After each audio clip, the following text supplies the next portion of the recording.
អាចក្រងសក់ងាយងាយឲ្យគេបានដំបូងហ្នឹងគេយកឧបករណ៍ក្រងសក់មួយមកគេទាញសក់ទៅម្ខាង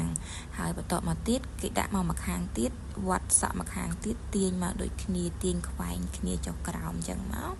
ហើយគេរឹបសក់ឲ្យតឹងបន្តិចហើយបន្ទាប់មកគេយកកស៊ូចងរឹបតឹងខាងក្រោមគេដាក់តគៀបលម្អនេះបានមួយម៉ូតទី2ធ្វើអញ្ចឹងទៅដែរគេគាត់តែបន្ថែមក្រងពីខាងក្រោមក្រងឡើងក្រងចុះពណ៌ឲ្យអស់សក់ផ្នែកខាងចុងរបស់យើងហ្នឹងហើយមូវាទៅលើបន្តិចហើយយកតង្គៀបខ្មៅដោតសក់ខាងក្រោមឲ្យជាប់ហើយដាក់តង្គៀបលម្អជាការស្រេច